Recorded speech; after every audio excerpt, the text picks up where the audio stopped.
खरी कसौटी। मेरठ से सामने आया टैक्स फ्रॉड का एक ऐसा मामला जिसने आयकर विभाग को भी चौंका दिया।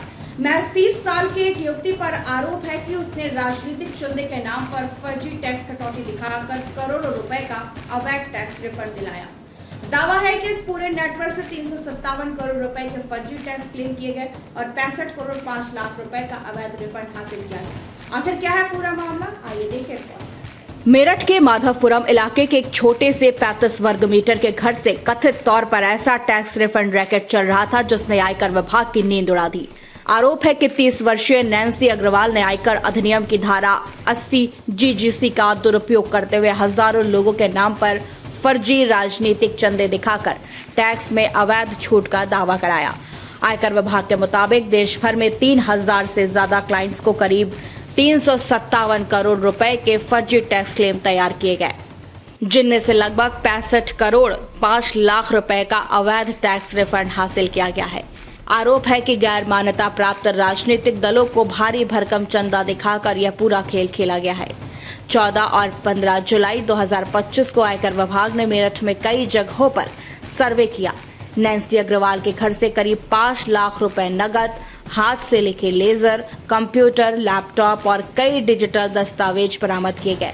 विभाग ने SBI की ब्रह्मपुरी शाखा में मौजूद 2 लॉकर, करीब 50 लाख रुपए के सोने के गहने और लगभग 4 करोड़ रुपए की फिक्स्ड डिपॉजिट भी सीज कर दी है।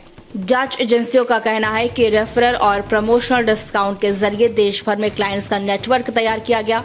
इनमें बड़ी संख्या वेतनभोगी कर्मचारियों की बताई जा रही है, जिन्हें ज्यादा टैक्स रिफंड का लालच देकर फर्जी दावे दाखिल कराए गए।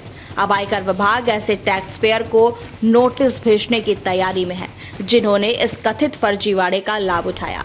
हालांकि नैन्सी अग्रवाल ने अपने ऊपर लगे आरोपों से इंकार किया है। उनका कहना है कि उन्होंने केवल आयकर रिटर्न भरने का प्रशिक्षण लिया था और जांच में जो भी तथ्य सामने आए हैं उनका जवाब विभाग को दिया जाएगा।